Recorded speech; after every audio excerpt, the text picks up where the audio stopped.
Katakan hati dan engkau mau melihat dengan logika bahwa inilah Tuhan yang benar. Silakan Anda juga bisa mengalami hal yang sama seperti yang kami alami. Tetapi kalau Anda terus menjadi Tuhan di dalam hidupmu, Anda terus membenarkan dirimu, Anda merasa, wah, ini yang benar. Tidak mungkin Tuhan berkolor. Tidak mungkin Tuhan mati di palang salib. Tidak mungkin Tuhan lahir dari rahim Maria. Pencipta tidak mungkin sama dengan ciptaan. Oke? Pada malam hari ini kita akan diberkati dengan sebuah kesaksian yang luar biasa, di mana seseorang yang begitu fanatik dengan agamanya, ya, dan dia merasa sesuatu yang di atas awan-awan atau sesuatu yang lebih daripada orang lain, ya. Nah, bagaimana kisahnya sampai dia bisa jadi mualaf gitu, ya, percaya kepada Muhammad, ikut kepada Al-Quran, ikut kepada Allah SWT. Nah, bagaimana kisah selengkapnya? Kita dengarkan saja supaya kita bisa menjadi lebih jelas, ya. Oke, kita sapa dulu.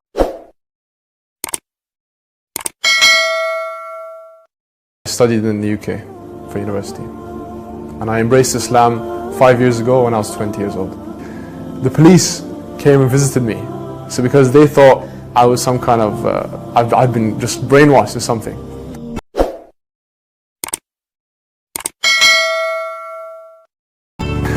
Okay, my name is James.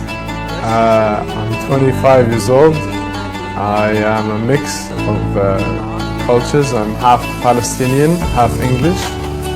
I grew up most of my life in Abu Dhabi, and I studied in the UK for university. And I embraced Islam 5 years ago when I was 20 years old. I would say I was Christian, but not, as the majority of people are, not really doing much, just go to church when, there's a funeral or marriage or something like that. I did go to Bible school and stuff when I was younger, but it wasn't something serious. It was more just something that people did. It wasn't very religious family. One of my friends got into his religion, and I noticed changes. Like he stopped hanging out as much. He would, do his prayers and stuff. So I eventually asked him, "What are you doing? Like, what's wrong with you?" So he said, "Nothing." He said, "This is the way," and he told me a bit about Islam. And then I was like, okay, I want to know. I started watching videos, and I got into it slowly. I started watching these videos about Islam and what it meant and stuff.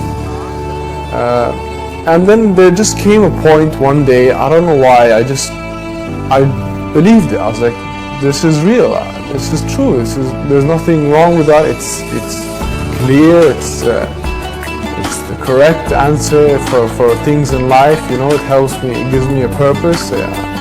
Yeah, okay, I know, but I don't want to be Muslim, why? I don't want to change my life, I don't want to have to, change my friends, whatever the reason, there's all these things going through your head. But slowly, events happened in my life, and I started praying. So I decided that, okay, I won't be a Muslim, but I'll pray. I'll just, I'll say, God, just guide me, show me the right way. So I'd wake up in the morning, I'd do a prayer, and I'd say, just show me the right way. I did that for months.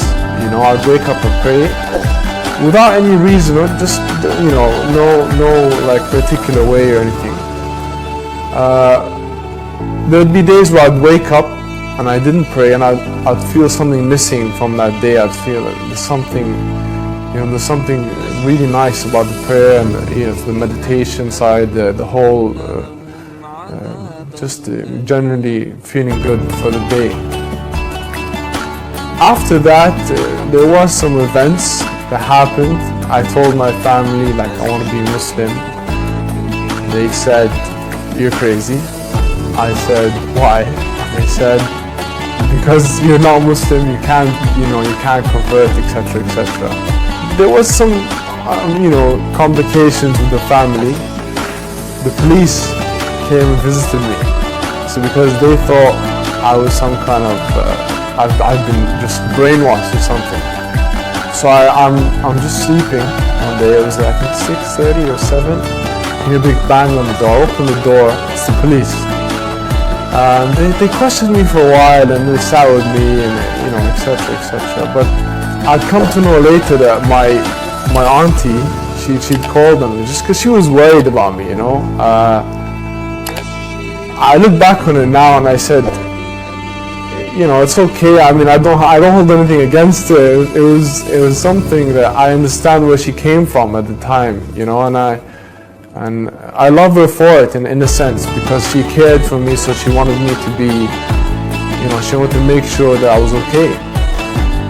The police visited me and they spoke to me, and very very quickly the guy realized there's nothing wrong with me. Like, it's just like I just decided a different way in life, So he came in and he apologized. He's like, look, man, I'm sorry. We didn't mean to. This happened when I was in the UK, by the way. And he said, I don't mean to bother you and stuff. And I know that there's nothing wrong, but this is just procedure. It's formalities. We have to. It's just the way we treat any such case or whatever thing that comes into the office. And then he just started talking about football and stuff, and then we just got along, and he's like, yo, I'm very sorry again, and he left. And then 2 days later, after that event, I decided that was my sign. I'd been delaying it for a long time. I decided to take the Shahada and became Muslim. I knew it from when I first started listening. I just knew in my heart that was right. Like, I couldn't deny it. I knew that there was truth in it. Like, there was no, whatever way I tried to find something wrong with it, it was just me personally saying, scared. That was it.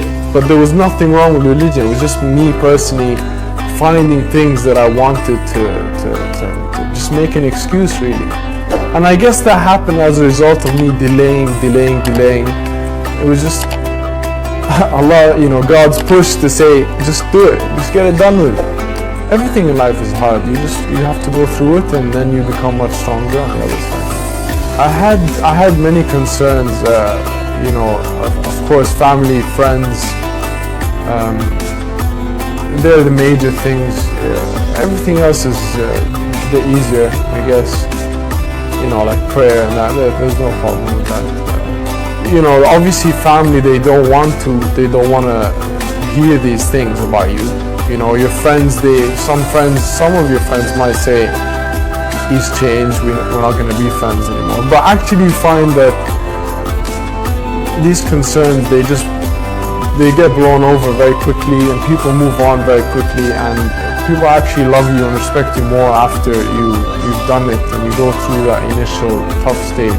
Yeah, when I embraced Islam, it was different. It was, obviously it wasn't like a hallelujah moment, but it did affect me in the sense that, okay, I have a duty now. I should pray, I should do certain things, I should be good to people.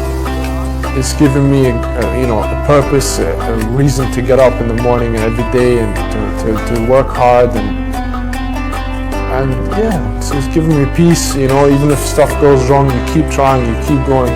Yeah, you do have concerns, obviously, of practicing Islam, especially when you live in a Western country like the UK or wherever. There aren't many mosques and etc. But if you stick with the right crowd, you'll find it much easier. If you just hang out with the right people, you realize that it's actually much easier than you put your mind into it. Like, people, it's normal. It's the same as anything. You just have to get into it, routine, and it's done.